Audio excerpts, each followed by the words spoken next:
My name is Drew Waldron, and I am on with cybersecurity expert Rachel Wilson. Rachel, thank you so much for being here. Well, Drew, thank you so much for having me.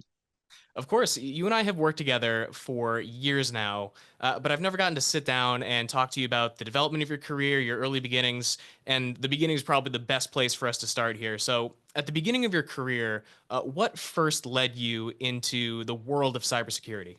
Well, Drew, I can tell you, if you had met 5-year-old Rachel more years ago than I want to admit, she would have told you that she was going to be in what back then we called information security, but now we call cybersecurity. So I had the good fortune of growing up in a family of technologists, all people passionate about technology, who were also really passionate patriots, very interested in serving their country.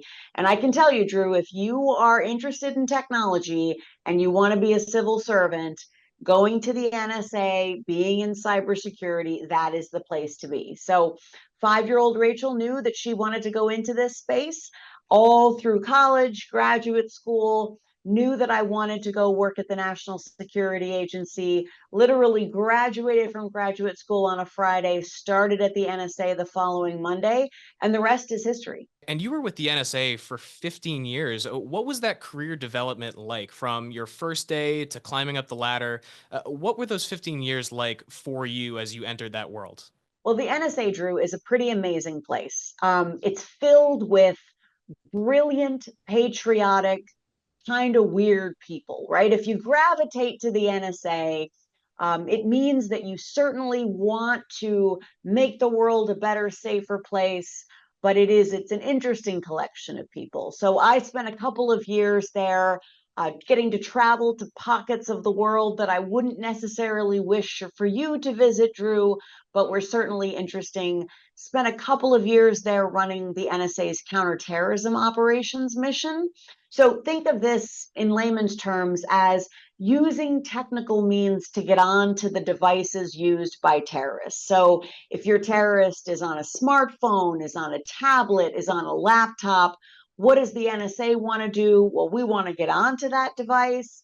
We want to read those emails, listen to those phone calls, geolocate that terrorist, everything you would imagine the NSA is doing to keep the United States and her allies safe.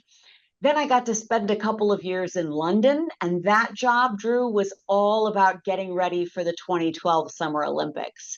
So you think about last year in Paris, those Olympic Games, all the eyes of the world turning to that city, that country. That happens every 4 years. And unfortunately, that includes the focus of terrorists and the focus of hackers. So in 2012, we had lots of different kinds of hackers all focused on those Olympics. Think, the Chinese trying to hack into the clocks and timers at the Olympic venues, the Russians trying to get into the databases that house the Olympic drug testing records, all kinds of miscreants and baddies trying to rub some grit in the eyes of the British. I was thrilled to see those games go off without a hitch. And then I got to come back to suburban Maryland, where, of course, the NSA is headquartered, to spend my last 5 years in, Drew, what really was my dream job. So you think about that 5-year-old Rachel, what she wanted to do was run the cyber exploitation operations for the NSA. So these are essentially your professional hackers. And in this job, we would recruit great computer scientists and computer engineers from all across the United States. We'd bring them in, we'd give them 18 months of highly classified training, and then we would conduct hundreds of operations every day, hacking into the networks of the North Koreans, the Iranians, all of our enemies, all of our adversaries, with the goal of living in their networks, stealing their secrets, giving them to our policymakers, our warfighters, again, all with the goal of keeping the United States and her allies safe. A dream job, Drew, because as a technologist, I got to work pretty much every technology on the planet, and that was amazing. And as a leader, I got to lead a team of incredibly talented, brilliant young people in doing a job that I'll be honest, Drew, for us was really profound. We used to call it bringing back eye-watering intelligence. So information that was so remarkable that when you thought about the fact that you were going to put it on the president's desk the next morning, brought a little tear to your eye. So you can tell I'm incredibly proud of the work that the NSA did in my tenure. And even 8 years later, I remain incredibly proud of the work that they do day in, day out. Clearly, you are so passionate about this work, and from the way that you describe things, especially the Olympics, it almost sounds like you're living a spy movie. I want to talk about the specific period of time that you were at the NSA because I feel like that was a very interesting era for technological advancement, the advancement of the internet and social media from what it was in like the early 2010s to what we are familiar with it as now. What was it like to see that tech advancement in your time in the NSA and have to develop and maybe change some of your work and adapt with it? Well, I mean, Drew, for me, that was the best part. So I think about my early days at the NSA, early days out of graduate school. We were working technology that a young man like you has never seen the likes of, Drew. You have probably never used a fax machine, but back in the day, that was cutting edge. We were all over that. And so, to your point, getting to evolve, getting to learn that next latest greatest protocol, that new technology emerging on the scene. And of course, at the NSA, we don't have the luxury of making our own technology choices. We had to become experts in whatever our targets and adversaries were using.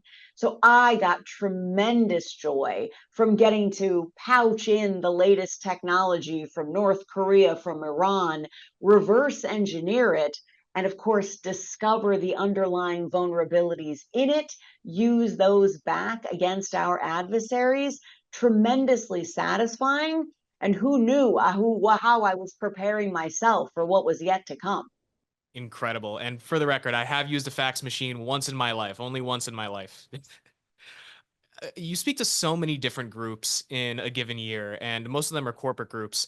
What lessons do you take from your cybersecurity background with the NSA and Morgan Stanley and bring to the groups that book you for a speaking event? Well, Drew, you've seen a bunch of these, and you know that the first thing we try to get across to the groups we speak to is a call to action. My core message for all of you is that at the end of the day, cyber threats are not an if, they are a when. If you have not yet experienced a cyber attack, knock on wood, maybe you'll get lucky. But what we've seen over the last few years, Drew, is that the volume of cyber attacks is through the roof. And here's the change. We used to talk about cyber as being nation states gathering intelligence, conducting espionage. All of that is still happening at scale, but all of that is now dwarfed by the volume of cyber activity that is now criminal in nature and that is financially motivated.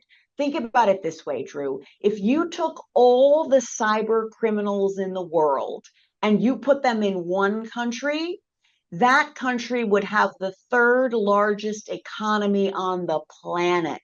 We're talking 11 trillion in revenue last year. You'd have the United States, China, cybercrime. These criminals, they are not targeting you because you're you. They are targeting you because you're vulnerable. They're opportunistic.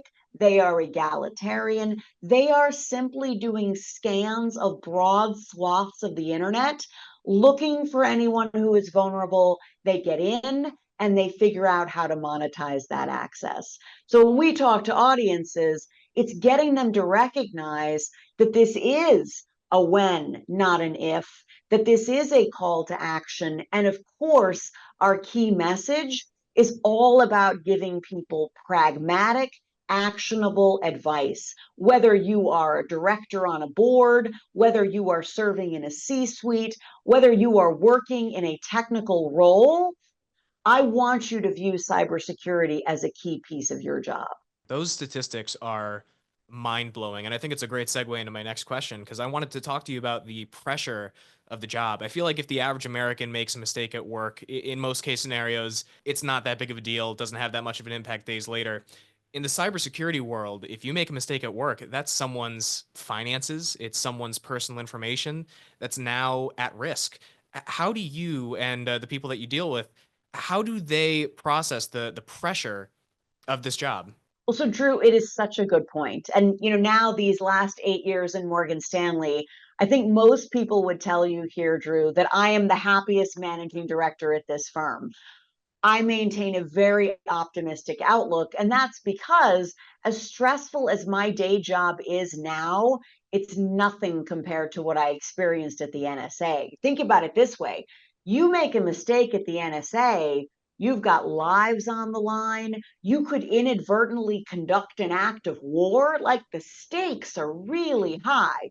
Now, at Morgan Stanley, the stakes are high here too, but we take really good care of our customers, our clients. We're deeply invested in this. I can tell you, Drew, even with as scary as the world is today, I'm sleeping well at night knowing that we're doing everything we can. And that's, of course, what we want our audiences to feel too, is that while the world is a scary place, all is not lost. And we have a lot of tools at our disposal to be safer on behalf of ourselves, our employees, the customers we support. Very well said. Rachel, it's been great to sit down and interview you the past 10 or 15 minutes. And I want to end with one question. What advice do you have for young people that are looking to enter your line of work? First piece of advice would be, please, please, please do. So, a typical day in cybersecurity, Drew, right now, we have 800,000 job openings globally in the cybersecurity space. If you are a young person looking for a field, if you are a parent with a child in college, I would implore you, please consider cybersecurity as a career. Not only is it incredibly fast paced and motivating and dynamic, we are in a cat and mouse game with the hackers every day of the week. I am tired, Drew, but I am never bored. I believe it. Your energy is always infectious. Rachel, thank you so much for taking the time for this interview. Again, that is going to conclude our conversation with Rachel Wilson. Rachel, thank you for your time. Thanks so much, Drew. Great to see you.